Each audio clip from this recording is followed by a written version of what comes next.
77వ భారత గణతంత్ర దినోత్సవాన్ని పురస్కరించుకుని Eluru range IG GVG Ashok Kumar Eluru range కార్యాలయంలో జాతీయ జెండాను ఆవిష్కరించారు. పోలీస్ సిబ్బందికి మిఠాయిలు అందజేశారు. ఈ సందర్భంగా ఐజీ అశోక్ కుమార్ మాట్లాడుతూ 1950లో అదే తేదీన రాజ్యాంగాన్ని అధికారికంగా స్వీకరించి అమలు చేసినందుకు గుర్తుగా భారతదేశ సార్వభౌమాధికారం ప్రజాస్వామ్యాన్ని స్థాపించిన దానికి గుర్తుగా ఈ దినోత్సవాన్ని ఏటా జరుపుకుంటారని, గణతంత్ర దినోత్సవ ప్రాముఖ్యత, రాజ్యాంగ విలువలు, దేశ సేవలో పోలీసుల పాత్ర గురించి సిబ్బంది వివరించారు. 77వ భారత గణతంత్ర దినోత్సవాన్ని పురస్కరించుకుని Eluru range IG GVG Ashok Kumar Eluru range కార్యాలయంలో జాతీయ జెండాను ఆవిష్కరించారు. పోలీస్ సిబ్బందికి మిఠాయిలు అందజేశారు.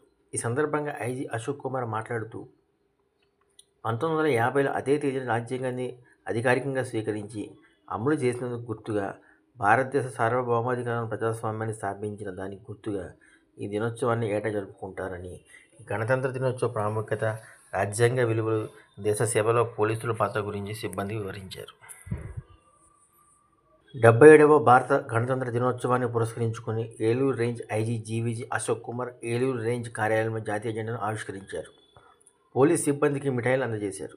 ఈ సందర్భంగా ఐజీ అశోక్ కుమార్ మాట్లాడుతూ 1950లో అదే తేదీన రాజ్యాంగాన్ని అధికారికంగా స్వీకరించి అమలు చేసినందుకు గుర్తుగా భారతదేశ సార్వభౌమాధికారం ప్రజాస్వామ్యాన్ని స్థాపించిన దానికి